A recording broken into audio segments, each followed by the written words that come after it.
pas tombé, certes, effectivement, mais ce n'est pas l'information qui était indiquée sur les radars météo. Et forcément, eh bien, la décision a été prise, une décision sage, de ne pas faire traîner le départ de la montée. Pourquoi aussi, hein, il y a une raison à ça. Admettons que la montée soit partie hier et qu'en tu était obligé de la à 20h par exemple, ça aurait posé problème bien sûr pour les concurrents qui n'auraient pas pu descendre, enfin plutôt remonter hier soir. Donc la direction de course a pris cette décision de mettre tout le monde sur un pied d'égalité et c'est une très bonne chose. On salue la direction de course sous les ordres de Franck Madère alors que nos amis drifters s'élancent à l'instant, Marc Fleury et Steve Rinzo qui vont eh bien tout simplement en droit et à 8h30 très précisément la première voiture de course sera sur la ligne de départ. On en profite à nouveau, je me le permets bien sûr,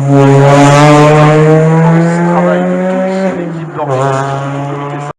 On espère que vous allez passer un super week-end. Vincent Bernard vient de s'élancer. Vincent Bernard avec la Clio 3 Cup, on l'explique, qui est en double zéro, en essai, on va dire, ce week-end et qui débutera vraisemblablement son championnat de France de la montagne du côté de Saint-Jean. La première voiture de course, elle est sur la ligne de départ et pas n'importe laquelle, hein, cette première voiture de course.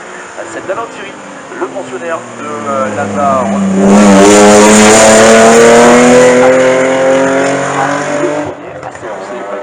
Quelques instants.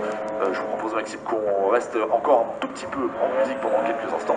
Le temps, eh bien, que les démonstrations partent, en tout cas aillent jusqu'à l'arrivée, puis on se retrouvera dans quelques instants.